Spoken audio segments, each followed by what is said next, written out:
Dearborn, Michigan. Dearborn is a whole nother world. #1 most concentrated community of Arabs outside the Middle East.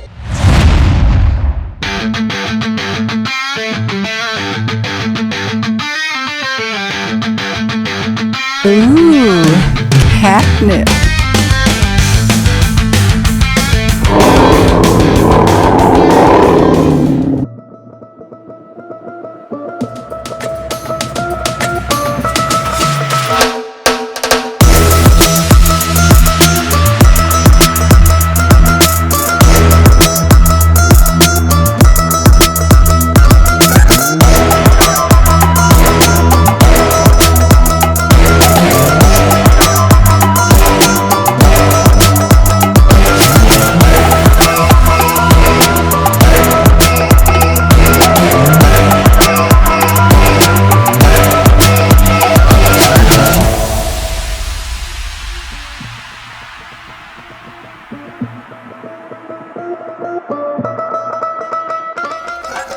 Non-Muslims, Christians, are not welcome in Dearborn.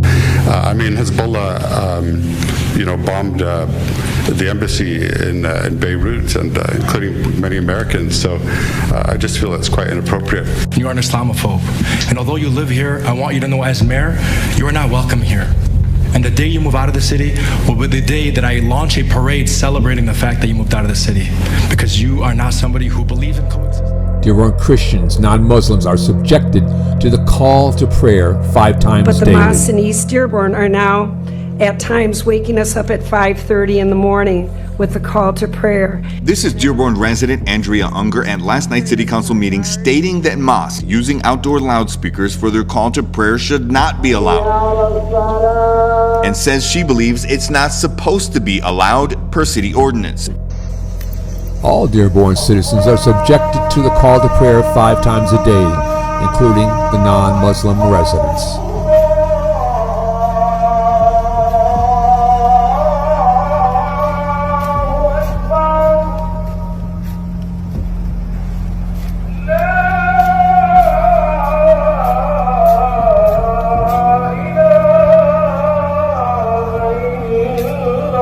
Why?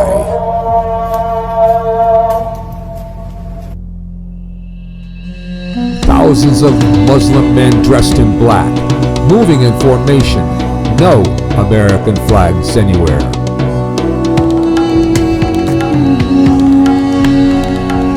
What are they preparing for? What are they doing? It looks like a military formation to me.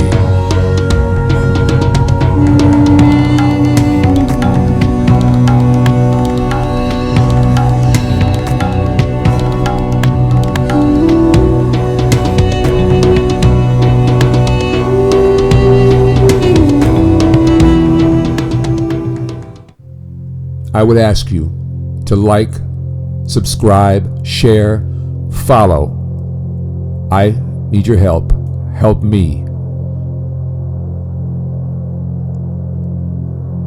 Dearborn openly supports anti-American, anti-Semitic hate speech. Death to America. Death to Israel.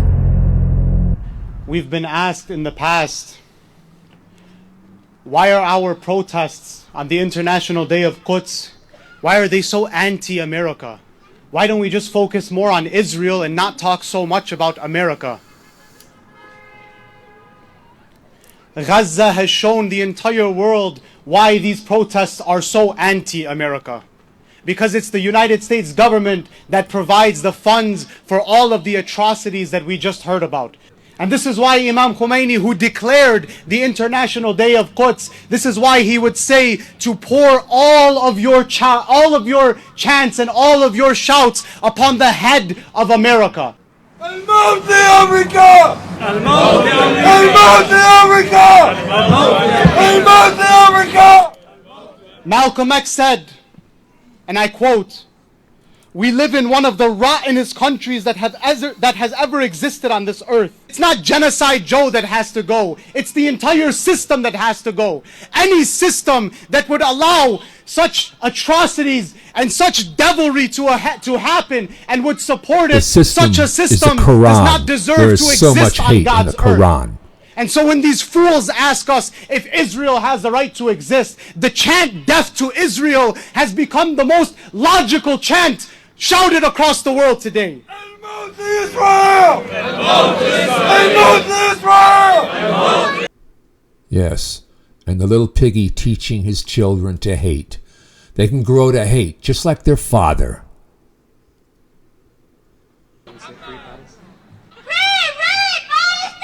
Free, free Palestine!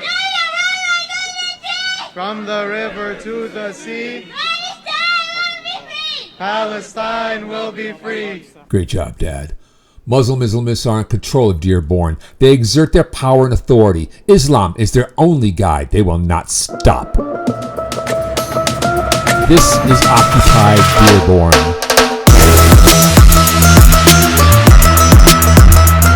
Does this look like America? No, it doesn't. This is not a simulation. This is Islam.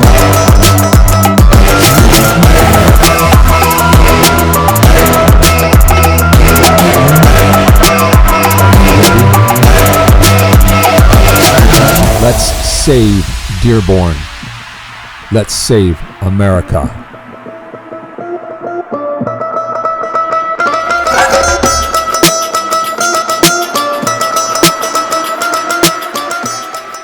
Their plan is made public. The potential for violence is stated, yet nothing is done to stop them. They are warning America. Listen to their statements. They're gaining positions in government. Their objective is making America Islam. Now it's getting through Congress. Listen. So before it was by the sword. Now it's getting themselves That's into right. Parliament. And then making laws that act as the sword, the Islamophobia law in Canada. And 103. Yes. Yeah. Islamophobia. I find that there are only two things which are open to our movements. Ballot or bullet. Nothing in between. I used to say that democracy is haram. Now I say participation in democracy is our Yes. jihad. That's our That's jihad. their We're fighting jihad. not through the bullets, but the ballot. Listen Going to the them. ballot and voting is now an obligatory action, fard ayn, and it is a jihad that is now Jihad. needs to be done because this is our modern jihad. You can elect a person who wants the Sharia. Because in the United States, This what is we the do warning. know is This is that a clear in the and past present election, danger. Just this last election, there have been over 800 Muslim candidates 800. running for office. We may end up with about 50 members of Congress in the next 6 years. That's really the essence of dismantling the system of America justice. is what they're talking about. Is to replace Dismantling America. with the people who represent the Prophet ﷺ. Britain is Darul Harb because they And are listen to the violence here. anathema to God's law. They're not implementing it. They're violating His sanctity, and therefore this is war against Allah and His Messenger. We are obliged as Muslims to take the authority away from the people who have it and implement the Sharia. Now I hope that can come in a very peaceful way. I hope that we can do that in a way, where there's no bloodshed. The Messenger Muhammad sallallahu alaihi wasallam said that if the Muslims have authority and they have the ability to remove oppression, they must remove the oppression. So we believe man-made He law affirms is oppression Islam because is they are their only implementing law. non-Islamic law, violating their own sanctity. So if we are in a position of power and authority, we are obliged to take that authority, with the minimum force and to implement the Sharia, certainly. So this will be the case one day in Britain. And when you talk about jihad, you're not talking about spiritual striving. You're talking about military jihad. No, I think there are two types of jihad in which people are engaging in today. One is the jihad of the word, and the other is jihad Yes, of but the he soul. already mentioned So in Britain, bloodshed. we are engaged in the jihad of the word, and it's as important to remove the ideological foundation and, if you like, the pillars of Western civilization, like democracy and freedom Islam and is secularism, and to expose anti-democracy. them, and to Islam bring back is people anti-freedom. to worshiping the one true Lord, which is Allah. As much as it is important to remove the physical obstacles, which is the non-Islamic regime. 20 minutes away is another Muslim enclave, Hamtramck, Michigan. Dearborn and Hamtramck are in close proximity. Proximity is not a coincidence. They named streets after Palestine in Hamtramck.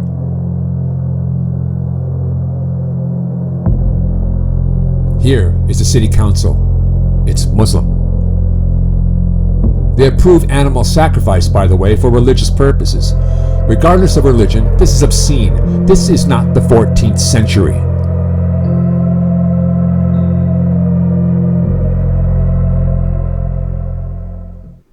So there have been 47,000 plus terror attacks committed by Islamic terrorists since 9/11 alone in nearly 70 countries.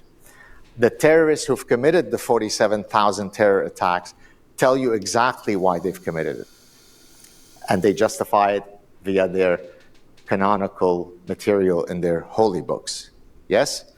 But Westerners are much more suicidally empathetic, and therefore they come up with alternate explanations because you don't want to marginalize the noble religion of perpetual peace. And so here are some of them. I won't go through all of them. These are not satirical. I can give you the link to every single one of them. Many of them were espoused by professors. So it turns out that if you look at the fourth one, if you don't have enough adequate exposure to art, that could radicalize you. Who amongst us who didn't see enough Modigliani, Chagall, and Picasso didn't end up joining ISIS to throw gays off the buildings in Raqqa, Syria? It's a direct correlation between not enough Chagall and Picasso and becoming a terror attack. These are professors who propose this, right? Aren't professors supposed to be the purveyors and defenders of truth? Here's another one. I'll just mention one. This is from your favorite science guy, Bill Nye, who explained to us that the Bataclan attack in Paris, where they scream Allahu Akbar as they mow down everybody, was very conceivably due to solar panels and climate change. And then he offers a causal explanation for that. Well, when you are that removed from reality, when you are so suicidally empathetic, then you shouldn't be surprised to see what is happening in Canada. It's sometimes difficult to face reality, but if you don't face it, it's not going to go away. If the physician tells you you have stage 4 pancreatic cancer, you could pretend that cancer doesn't exist. It's still going to exist and it's still going to kill you. So wake up. To save Dearborn is to save America. To save Hamtramck is to save America. Call on President Trump. Call on Vice President Vance. Please like, share, subscribe. Help me get the word out. Help me with the likes, the follows, the shares. And until next time, this is FastCat XXX. Meow, baby.